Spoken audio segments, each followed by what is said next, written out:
When was the last time you told yourself, I love you? Not in a mirror affirmation kind of way, no. But in the quiet, honest way you'd speak to someone you truly adore. If your answer is never, or I can't remember, then you're in the right place. Because today, we're going to change that. Welcome to Dear Diary. This is Dear Diary, a space for self-reflection, storytelling, and love for the person you're becoming. I'm Kimora. Let's begin. Hi friends, and welcome to the very first full episode of Dear Diary. I'm so glad you're here. Before we dive in, I want to share a little bit more about myself and why I created this podcast. If you didn't catch my welcome trailer, hi, my name is Kimora. I'm 23 years old, a recent college graduate, and someone who loves all things self-growth and reflection. Now you might be wondering, what does a 23-year-old know about self-reflection and personal growth? And honestly, fair question. I like to think that growth isn't about having all the answers. It's about sharing what you've learned so far and learning from others along the way. I'm not perfect, but I know I'm wise for my age. I faced a lot of adversity that's given me a deeper perspective on life. I've been at some of my lowest points, and journaling, alongside therapy, was what helped me heal, understand myself, and rebuild. As cheesy as it might sound, it's the truth. Self-reflection is life-changing. But here's the thing. It's not as accessible as people make it out to seem.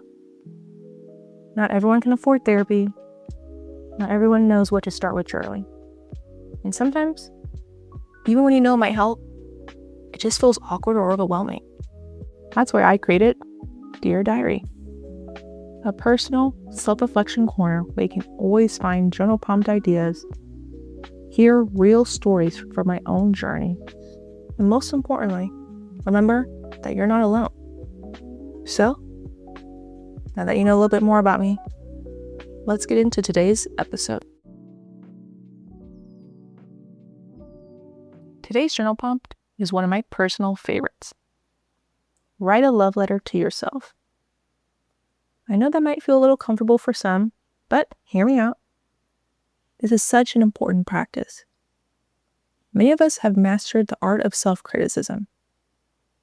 What about self-compassion? How often do we pause to acknowledge our beauty, our growth, and our resilience? This exercise is about doing exactly that. There will be days when you feel low, when the negatives seem louder than the positives. A letter like this reminds you of your worth, your wins, and your strength. On a tough day, you can come back to it and say, see, I've been here before, and I'm still worthy. If you're writing along, imagine you're speaking to someone you truly adore. Because, hello, you are someone worth adoring. Be specific. Celebrate the little victories and the quiet triumphs no one else might notice. Talk to yourself with the same warmth you'd give your best friend. Now, you can pause here to write, or you can keep listening to hear my own letter. Raw, unfiltered, and filled with love for the person I've grown to be. I have my journal right here in front of me, so let's begin. Dear Diary, I'm writing to myself today to express just how much I love myself, how much I adore myself. I know I'm a perfectionist and I hold myself to really high standards. But through all of this, I truly love and adore my personality and the journey of life I've been on. To start, my personality.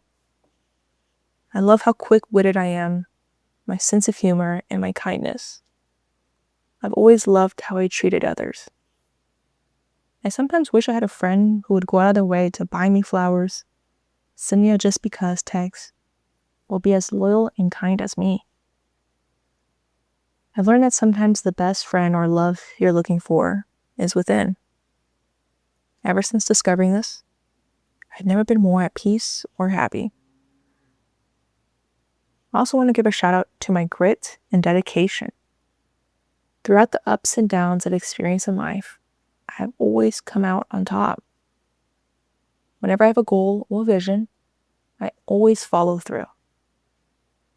In fact, I'll never forget when I made the decision to quit playing Division I volleyball after my second year of college. It was scary and depressing because I had felt like I failed or that I couldn't fully succeed. Friends were telling me not to do it because I want to make friends elsewhere. Well, you know what? Look at me now. I graduated from a top university in California, and I've since been living my best life. I love that for myself.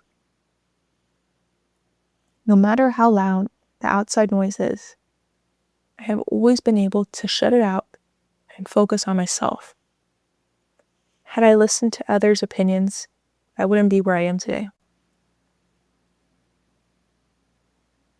So, Kimura, thank you for being exactly who you are. Don't change a thing and keep your head up. I love you. Whew. Wow. What a journal entry. And yes, I am patting myself on the back right now. But truly, all jokes aside, I hope listening to my letter gave you permission to be equally open and unapologetic with yourself. This practice isn't about ego. Matter of fact, it's about honesty. It's about giving yourself credit for everything you've overcome and everything you are. Trust me, I know journaling can feel intimidating at first. When I started, my entries were short, surface level, and guarded. But as I kept going, the walls came down. My words got longer, deeper, and more vulnerable. Sometimes I'd even cry while writing, and that's okay.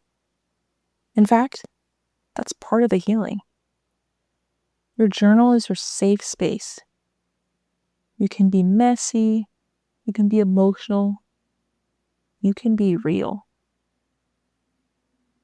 Thank you for joining me for this very first chapter of Dear Diary.